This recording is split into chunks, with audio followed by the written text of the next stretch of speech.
Warahmatullahi wabarakatuh. Perkenalkan saya Aji Utama.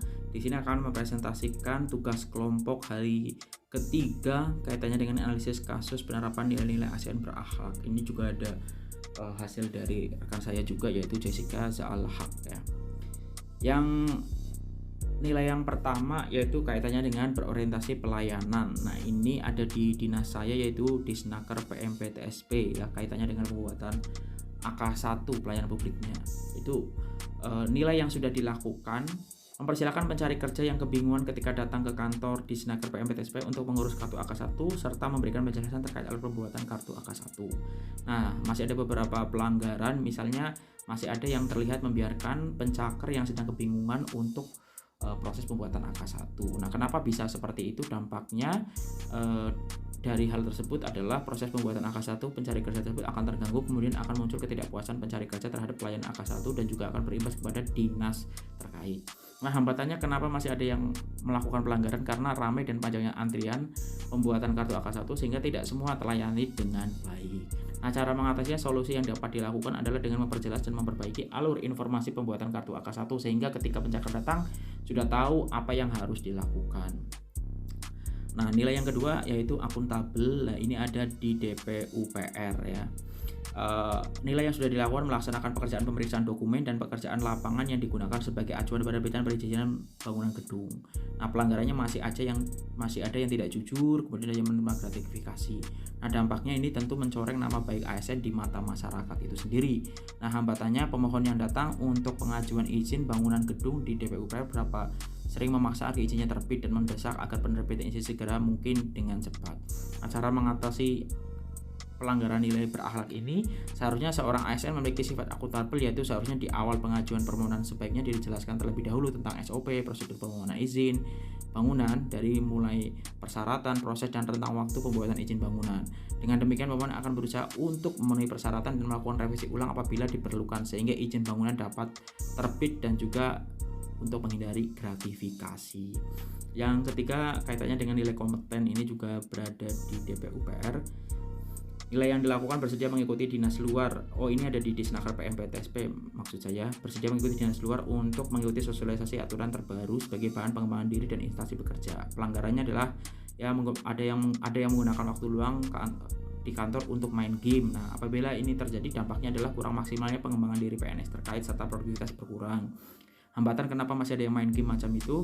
Karena tidak tahu apa yang harus dilakukan saat PNS sedang banyak waktu kosong. Nah, cara mengatasi pelanggaran nilai berakhlak, solusi yang dapat dilakukan adalah dengan memberikan tugas tambahan melalui pemantauan serta pemberian sanksi sesuai dengan peraturan pemerintah nomor 53 tahun 2010 tentang disiplin PNS.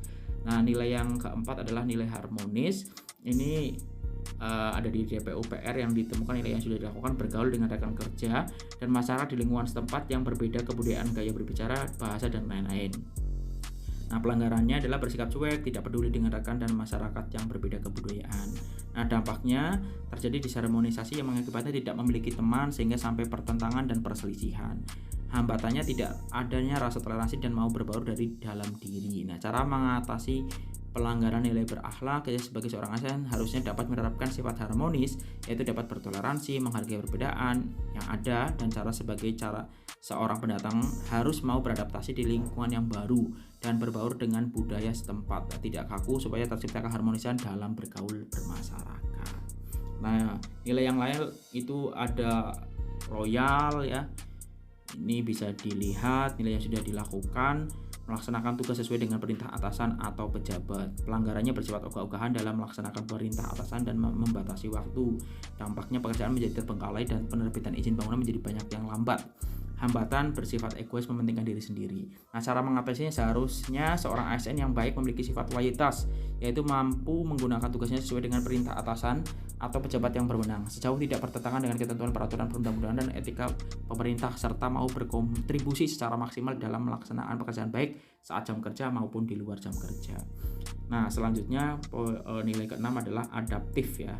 Adaptif ini misalnya nilai yang sudah dilakukan terbitnya inovasi terbaru, yaitu sistem web dari pusat yang dapat mempercepat proses permohonan perizinan, yaitu simbg.pu.go.id. Pelanggaran tidak mau menerapkan sistem yang baru dan bersifat cuek. Dampaknya terlambatnya penerbitan izin bangunan karena terhalang sistem. Hambatannya masih agak sulit menerapkan sistem baru ke masyarakat pemohon karena masih banyak pemohon yang masih awam belum mengetahui. Cara mengatasinya, seorang ASN harus mau belajar tentang sistem inovasi terbaru supaya bisa menghadapi perubahan dengan baik dan bertindak proaktif, sehingga ASN dapat mengedukasi, memberikan sosialisasi tentang sistem terbaru yang digunakan untuk pemenuhan prosedur maupun persyaratan yang ada kepada pemohon dan proses menjadi lebih mudah. Nah, selanjutnya ini adalah nilai yang kolaboratif ya. Kolaborasi ini misalnya untuk di Disnaker PMPTSP untuk nilai yang sudah dilakukan bekerjasama dengan pihak luar, misalnya Alfamart, Indomaret, Bank BTPN, dengan membantu menyiapkan informasi kebutuhan tenaga kerja serta menyediakan aula Disnaker PMPTSP untuk proses seleksi. Nah, pelanggarannya tidak mau memfasilitasi pihak luar untuk meminjamkan aula Disnaker PMPTSP untuk proses seleksi. Nah, kenapa bisa seperti itu? Pelanggarannya ya, dampaknya proses perekrutan tenaga kerja perusahaan terkait akan sedikit terganggu. Nah, hambatannya kenapa bisa seperti itu? Karena pemberitahuan dari pihak perusahaan terlambat sehingga terkadang jadwal aula sudah dipakai pihak lain atau acara lain. Cara mengatasi pelanggaran nilai berakhlak, solusi yang dapat dilakukan lebih menginformasikan cara kerjasama peminjaman aula di Disnaker PMPTSP di Instagram dan website dinas. Nah,